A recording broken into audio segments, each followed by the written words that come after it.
friends. I've never done one of these like walking and talking videos, so watch to the end to see if I die. I'm coming from the State House of Rhode Island. I was just at the press conference for the Rhode Island Freedom to Read Act, which is some very exciting legislation that's going to be going through the legislators and will hopefully be passed into law to protect Rhode Islanders' access to books and information, regardless of what a small minority of angry little people think. Oh my God, someone started their car in the middle of my video. If you are a Rhode Islander, you should definitely stick around to see some of the wonderful words that were shared by the people sponsoring the bill and supporting the bill. If you are not a Rhode Islander, you should still stick around because I don't care where the fuck you are. I don't care if you're in Vermont, like the bluest state of all, I think. Is Vermont still the one? It's probably happening where you live, somewhere where you live. Someone wants to remove all of the queer kids' books from the library. They want to make sure to whitewash history. They don't want to see disabled people in their children's books. They will come for even more books than that if that happens. So basically legislation like this is helping to prevent that. So I'm going to share some of what went down at the press conference today, and I'll share some information on how you can support either Rhode Island's act specifically or something in your area. Thank you for listening to me. I am wildly out of shape because it's my right. You remember the Grinch stole all the gifts? Well, that's what we're facing. We're facing people who are trying to steal the gift of reading. And don't think that it doesn't happen here. It does happen here. We heard last year in the House, there was a Westerly high school teacher who testified regarding the fact that she was asked to remove a book. So she considered it and decided not to remove the book. There was an appeal. Her decision was upheld.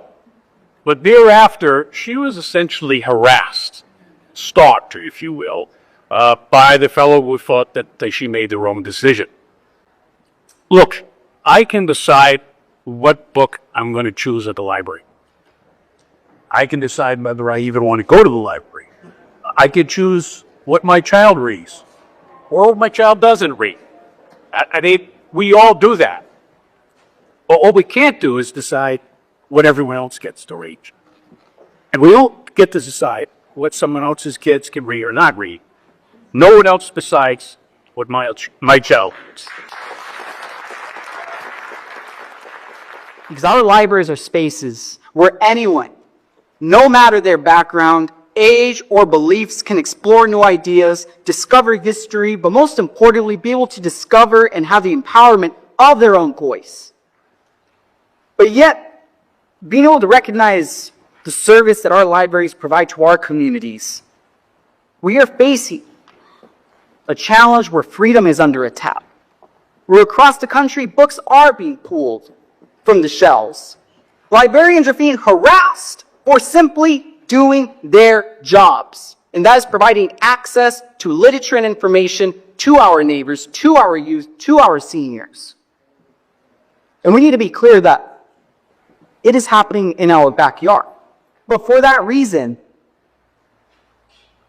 we are fighting back. We are saying that the practice or attempt to ban books is not about protecting children. It is not about protecting our community. It is about controlling them. It is about deciding whose story deserves to be told. It is about fear. The fear of different perspectives. The fear of our truths and the fear that comes with the power of knowledge. Oh my God, I am fired up. I did not know that this was how you all did it in Rhode Island. As the largest trade book publisher in the world, we want to express our strong support for the Rhode Island Freedom to Read Act. This act aligns with our mission of igniting a universal passion for reading by creating books for everyone. Everyone. And I could tell you, we're working on many bills like this across the nation, and I could tell you that the Rhode Island Freedom to Read Act will be the strongest such bill in the nation. According to the school library journal, in 2018, the year before my book came out, only 10% of children's books had Black characters, 5% Latino. At the time, 29% of Pawtucket students were Black and 26% were Latino. It wasn't fair. The Brave Ways has 15 characters in it. There are a lot of players on the school soccer team, so I could include a lot of diverse like experiences. I was able to include other diversities, such as socioeconomic status, body size, hair type, and gender expression. Yes, one of the students on the soccer team is Sammy, who, partway through the book, comes out as transgender. The book is not a transgender story. Sammy is a pretty minor character. It's a story about the lives of children and the many different identities of children who exist throughout the world. But because Sammy is in my book for maybe about 15 pages, the book gets challenged and banned. I say this all to tell you that this book is Rhode Island. I made this book for Rhode Island children. People of faith know that there is no truth that emerges from exclusion. People of faith know that our God is a God of everyone who finds no advantage in silencing and excluding voices. The only people who are determined to keep voices out of the public discourse are those who have something to fear from open discourse. We want our children to learn the power of a loving God who loves all of God's children. There is some people who will use the name of religion to claim that children need to be protected from ideas and experiences that will harm them. Quite apart from the fact that we already have amazing library professionals who work long and hard to fill library shelves with appropriate materials and who are guided by well-developed professional standards. The idea of using religion in the 21st century as a way to silence people should be shocking and repellent to people of faith.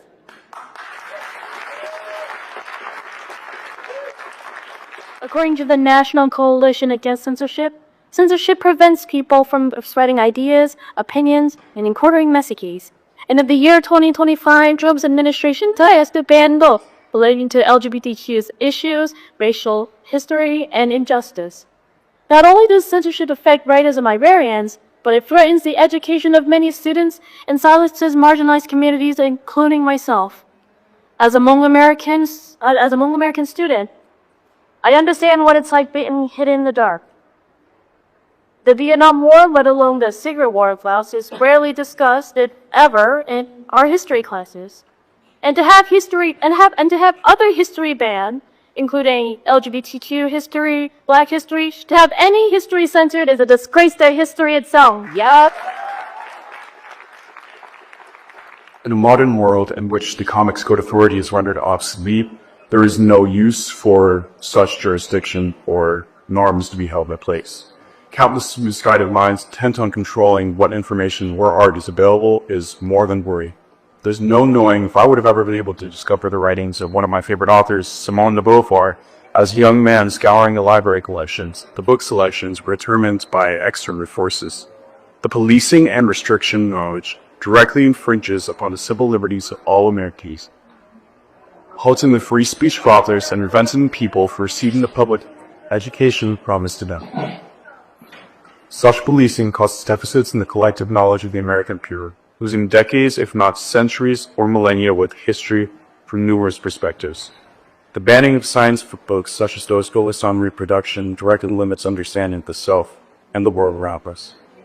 Libraries should be safe spaces where knowledge is available to the people, and bad actors should have no jurisdiction for such things.